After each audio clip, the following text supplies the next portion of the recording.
में गोइल 2 साल बाद आइल बा। 21 में गोइल 2 साल बाद आइल बा।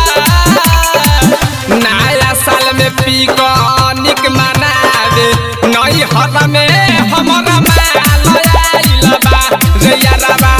नया साल में पिकनिक मनावे नई हर में हमरा माल आइल बा।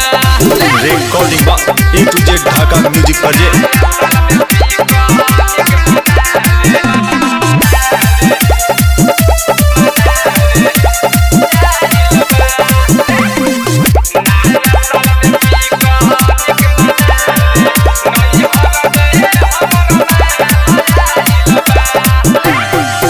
बउआ से पूर्व टोला बाटे ओकर घर हो। धर कलह दिल हमर आइल जब खबर हो। बउआ से पूर्व टोला बाटे ओकर घर हो। धर कलह दिल हमर आइल जब खबर हो। पहिले से ज्यादा उ बदल गइल बा। पहिले से ज्यादा उ बदल गइल बा। नया साल में पिकनिक मनावे नई हर में हमर माल आइल बा रे यारबा। नया साल में पिकनिक मनावे नई हर में हमर माल आइल बा।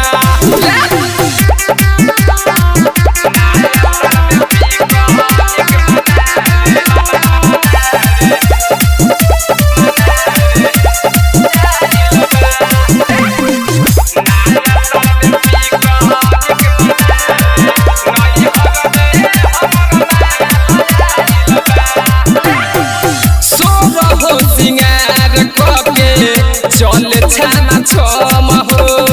सोना के चिड़ैया उड़ल मिस कैनी हम हो। सोरहो सिंगार कके चल छाना छम हो। सोना के चिड़ैया उड़ल मिस कैनी हम हो। राइटर पुगर अली गजब भइल बा। ओ पुजारी बड़ी गजब भइल बा। नया साल में पिकनिक मनावे नई हर में हमरा माल आइल बा रे यारबा। नया साल में पिकनिक मनावे नई हर में हमरा माल आइल बा। बचपन से प्यार कोइनी रहे सुगनिया हो गइल शादी बनल दोसरा के कनिया। 21 में गोइल 2 साल बाद आइल बा। 21 में गोइल 2 साल बाद आइल बा। नया साल में पिकनिक मनावे नई हर में हमरा माल आइल बा रे यारबा। नया साल में पिकनिक मनावे नई हर में हमरा माल आइल बा। रिकॉर्डिंग बा A to Z Dhaka music पर जे।